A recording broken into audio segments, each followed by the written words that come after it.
Hello everyone. Today we are going to start a new topic from your English 2, that is articles. आज मैं आपको class 6 English का एक topic जो है आर्टिकल्स वो आपको समझाने वाला हूँ and I am going to explain the chapter to you. First of all, before starting anything I must tell you what is the part of speech of this topic article. ये article होते क्या है? So you all must have gone through the topics like noun, pronoun, adjective, verb, adverb. ये सब आपने noun सुने होंगे, conjunction, interjection. तो उसमें से आर्टिकल किस में आते हैं? So articles are basically adjectives. Articles क्या होते हैं? एडजेक्टिव्स होते हैं. इसका मतलब क्या होता है? एडजेक्टिव्स अब आपको मैं पहले बताता हूं कि एडजेक्टिव्स वो होते हैं जो किसी नाउन या प्रोनाउन की क्वालिटी को बताते हैं, या हम बोल सकते हैं नाउन या प्रोनाउन के बारे में हमें इंफॉर्मेशन देते हैं. ऐसे वर्ड्स क्या कहलाते हैं? एडजेक्टिव कहलाते हैं. अब आर्टिकल भी एडजेक्टिव है. क्यों? क्योंकि आर्टिकल भी हमें नाउन या प्रोनाउन से रिलेटेड इंफॉर्मेशन देते हैं, whether the information is definite और indefinite, whether it is one और नॉट. ये इंफॉर्मेशन देने वाले वर्ड्स क्या कहलाते हैं? आर्टिकल. जैसे सपोज मैंने यहां पर लिखा आई हैव अ पेन, तो यहां पर एक आर्टिकल आया मेरे पास अ. सो इससे मुझे क्या इंफॉर्मेशन मिल रही है कि मेरे पास एक पेन है. I have a pen, pens नहीं है, पेन तो सिंगुलर है. ये मुझे किससे इंफॉर्मेशन मिली? इस एक वर्ड से जिसका नाम है ए. तो ये क्या हुआ? आर्टिकल हुआ. अब सबसे पहले मैं आपको बताता हूं कौन कौन से आर्टिकल्स हमारे पास होते हैं. So we have articles like a, an और द. ये आपको नॉर्मली पता है कि ए, एन और द हमारे पास आर्टिकल होते हैं. अगर मैं कहूं कि हमारे पास 4 आर्टिकल्स होते हैं, 3 नहीं, जितना आपने पढ़ा है उसको मैं इलेबोरेट कर दूं तो आपके लिए थोड़ा सा चेंज हो जाएगा. So yes, there is one more article to which we can say zero article. या आप कहीं पर आपको मिलेगा नहीं ये चीज, लेकिन ये होता है. जीरो आर्टिकल का मतलब क्या है? जीरो आर्टिकल का मतलब है वो जगह जहां कोई आर्टिकल नहीं लगाया जाता, उसको हम बोलते हैं zero article. We don't need any article here. Like अगर मैंने आई हैव अ पेन की जगह मैंने लिखा होता आई हैव पेन्स, तो वहां मुझे ए, एन या द कुछ लगाने की जरूरत नहीं है. तो वहां क्या लगेगा? जीरो आर्टिकल, मतलब कोई आर्टिकल नहीं है. सो लेकिन this is not a part of our conventional methods, तो इसको हम नहीं पढ़ेंगे. हम सिर्फ पढ़ेंगे ए, एन और द को. और आपको इतना ही ध्यान रखना है कि 3 आर्टिकल है, ए, एन और द. ठीक है. अब इसमें से इन दो को मैं अलग कर देता हूं और इसको मैं अलग कर देता हूं. यानी कि ए और एन को मैं एक कैटेगरी में ले लूंगा और द को मैं एक अलग कैटेगरी में ले लूंगा. तो ए और एन जो है इनको मैं नाम दूंगा इनडेफिनेट आर्टिकल.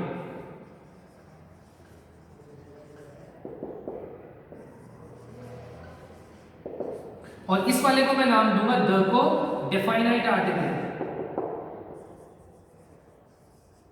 ओके. अब क्या बोला मैंने और क्यों बोला? इनको मैंने बोला, इन दोनों को नाम दे दिया. ए और एन को मैंने कैटेगराइज किया, इनको कहा मैंने इनडेफिनेट आर्टिकल. और द को मैंने कैटेगराइज किया और उसको नाम दिया मैंने डेफिनेट आर्टिकल. ऐसा क्यों?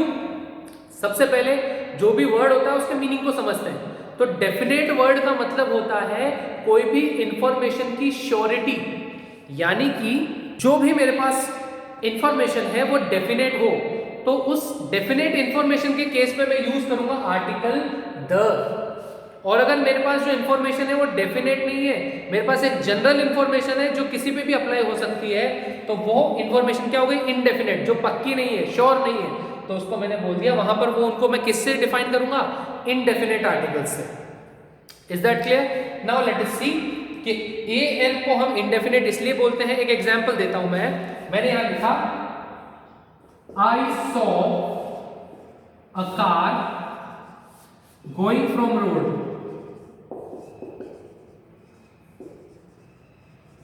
Full stop. The car is of red color. मैंने लिखा I saw a car going from the road. The car is of red color. अब देखो यहां पर पहले मुझे जब पता नहीं था, मैंने एक जनरल बात करी, मैंने कार्गो जाते हुए देखा, तो वहां पर मैंने जो आर्टिकल लगाया वो लगाया क्योंकि इनडेफिनेट इंफॉर्मेशन है मेरे पास। किसकी बात हो रही, क्या हो रही है, I don't know, so that is why the article I used here is indefinite article. अब ये एक चीज हो गई, इसी चीज का मैंने वापस से जब जिक्र किया, इसी चीज को वापस से मैंने बोला, तो मुझे पता है कि मैं कौन सी कार की बात कर रहा हूं। मैं उस कार की बात कर रहा हूं जिसे मैंने रोड पे जाते हुए देखा है। So here I have used because the information is definite, that is why I am using a definite information, इसलिए मैंने यहां पर लगाया द। ठीक है, अब देखते हैं। अब मैं आपको यहां पर बताऊंगा सबसे पहले कि ए और एन को, अब एक बार के लिए हम जो है, ये आपको समझ में आया, इसको इंडेफिनेट भी बोलते हैं, इसको डेफिनेट, ये डेफिनेट इंफॉर्मेशन के साथ यूज होता है, ये इंडेफिनेट के साथ। अब मैं इस द को हटा देता हूं यहां से, क्लियर। अब हम सिर्फ एक बार के लिए किसकी बात करेंगे, ए और एन की, कि कहां पर ए लगाना है, कहां पर एन लगाना है। तो एक तरफ मैं लिख देता हूं ए, एक तरफ लिख देता हूं एन, क्लियर। अब देखो, हमारे पास जैसे हिंदी में स्वर और व्यंजन होते हैं, अ आ ई ई उ ऊ ये सब स्वर होते हैं, क ख घ से लेके ये सब व्यंजन होते हैं, उसी तरीके से इंग्लिश में हमारे पास वोवल एंड कॉन्सोनेंट, ये एक कॉन्सेप्ट होता है। तो वोवल कौन कौन से होते हैं, ए ई आई ओ यू, ये 5 वोवल होते हैं हमारे पास, ए ई आई ओ यू, ओके। एक्सेप्ट दीज, इन 5 के अलावा जितने भी हैं अल्फाबेट्स के अंदर, यानी कि बी हुआ, सी हुआ, डी हुआ, एफ हुआ, जी हुआ, एच हुआ, ये सब X Y Z whatever whatever, तो ये सब क्या होंगे, कॉन्सोनेंट होंगे, कॉन्सोनेंट। तो आपको पता है कि हमारे पास 26 अल्फाबेट्स होते हैं, उसमें से 5 अगर वोवल हो गए तो बचे कितने कॉन्सोनेंट, 21, ओके। अब मैं एक बार के लिए ये यहां पर लिख देता हूं ये चीज, कि मेरे पास जो है 26 में से 5 वोवल है और 21 कॉन्सोनेंट है। अब इनमें से बड़ा नंबर कौन सा है, याद करने के लिए बता रहा हूं, बड़ा नंबर है 21, ठीक है। तो इसकी तरफ मैंने इसको घुमा दिया, तो इनमें से बड़ा नंबर है 21। अब एक चीज ध्यान रखना कि